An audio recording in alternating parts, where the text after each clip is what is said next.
श्लोक 28. अयुक्तः प्राकृतस्तब्धः शठो नैष्कृतिको लसः विषादी दीर्घसूत्री च कर्ता तामस उच्यते. अर्थ: जो अव्यवस्थित, अकुशल, संस्कारहीन, सुस्त, शठ, नीच, परोत्कर्ष सहन न होणारा, आळशी, विषादी, दीर्घसूत्री असा जो कर्ता असतो त्याला तामस कर्ता असे म्हणतात. विवरण: अयुक्त, योग न साधल्यामुळे ज्याचे मन कामात लागत नाही तो अयुक्त. योग म्हणजे आपल्या कामाशी आपले मन जुळणे. थोडक्यात काम मनापासून करण्याची इच्छा असणे.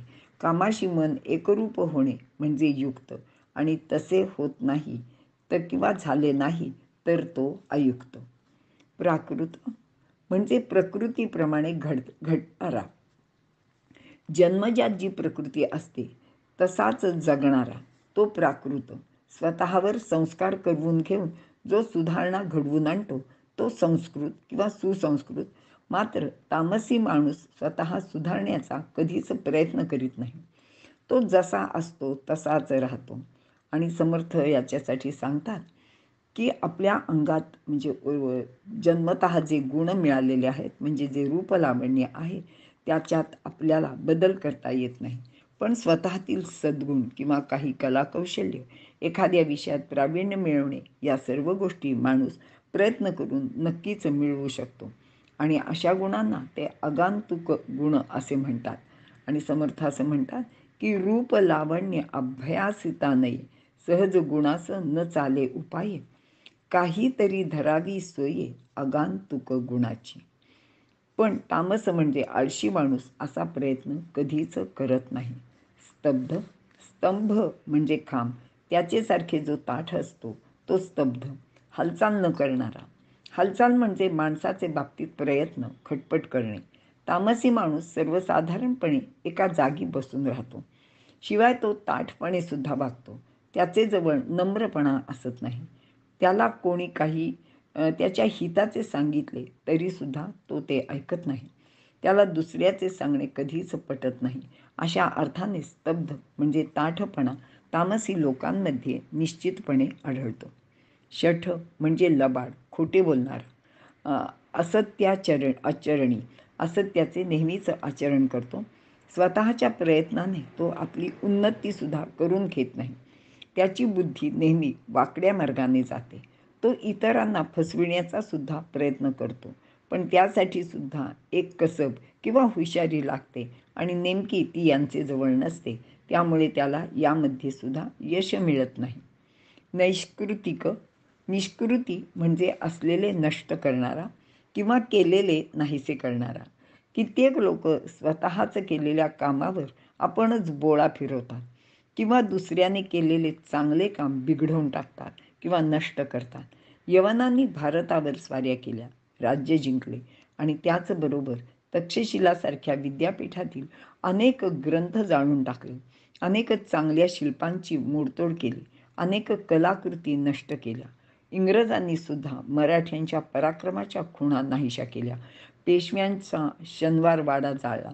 ही सर्व तामसी कृती आहे. अगदी अलीकडेच तालिबानी लोकांनी बुद्धाच्या जगप्रसिद्ध मूर्ती तोडून फोडून टाकल्या. अशी अनेक छोटी मोठी उदाहरणे समाजात नित्य दिसत असतात. लस म्हणजे आळशी. लस या शब्दाचा अर्थ प्रकाशणे असा आहे किंवा तेज असा आहे. अलस म्हणजे तेजहीन. तेज ही एक शक्ती आहे. शक्ती कमी असली की माणूस हालचाल कमी करतो. तामसी लोक हालचाल न करता नुसते बसून राहतात, आणि म्हणूनच त्यांना आळशी असे म्हटले जाते. विषादी म्हणजे नेहमीच विषाद करणारा, शोक करणारा. आळशी उद्योग न करणाऱ्या माणसाला यश कधी मिळत नाही. तो कोणतेही काम सुद्धा नीटपणे करत नाही, आणि मग त्याला अपयश येते. बरं, अशा आलेल्या अपयशाबद्दल मग तो नेहमीच दुःख करतो. काही वेळा इतरांचे यश पाहूनही त्याला द्वेषापोटी दुःख होत राहते. दीर्घसूत्री म्हणजे काम लांबविणारा, उगाचच कामाची लांबड लावणारा. सूत्र म्हणजे दोरा. तो कापसापासून कितीही लांबच्या लांब काढता येतो. हा माणूस कोणतेही काम आत्ता नको मग पाहू असे म्हणून लांबणीवर टाकत राहतो. नंतर पाहू मग करू, आत्ताच काय घाई आहे, त्याच्या अजून काय अडलं आहे का, असे त्याचे नित्य पालुपद असते. भारतातील काश्मीर प्रश्न, महाराष्ट्र कर्नाटक सीमावाद असेच लांबणीवर टाकलेले आहेत. स्वातंत्र्यानंतर इतकी वर्षे झाली तरी ते प्रश्न सोडवले गेले नाहीत. असे प्रश्न नेहमी विषादच निर्माण करतात. दुसरे असे की ज्याचे जवळ कोणत्याही प्रकारचे ज्ञान नाही, कौशल्य नाही, कर्म करण्याचा उत्साहसुद्धा नाही, ज्याचे मन विषादाने खिन्न झालेले आहे व आळसामुळे त्याचेकडून कोणतेच कार्यसुद्धा घडत नाही, तो प्रत्येक कामात दीर्घसूत्री असणारच. जे काम एखाद्या तासात होऊ शकते त्याला तो 8-10 तास, प्रसंगी अनेक दिवससुद्धा लावू शकतो. इतके करून ते काम पूर्ण होत नाही. शिवाय अशा प्रकारचे काम करणारा म्हणूनच अशा प्रकारचे काम करणाऱ्याला दीर्घसूत्री असे म्हणतात आणि मग त्याला कोणत्याच गोष्टीत यश किंवा सफलता मिळत नाही. अशा रीतीने कर्त्याचा त्रिविध भेद भगवंतांनी इथे सांगितला आहे. यात सांगितलेली प्रत्येक गोष्ट त्या त्या प्रकारच्या कर्त्यामध्ये 100% आढळेल असं नाही. कारण कर्म करताना कर्त्याची वृत्ती कोणती आहे तसे त्या कामाचा परिणाम राहील. सात्विक, राजस, तामस भेद कळण्यासाठी भगवंताने ही लक्षणे सांगितली आहेत, हे आपण लक्षात घ्यायला हवे. इथे आपण थांबूया.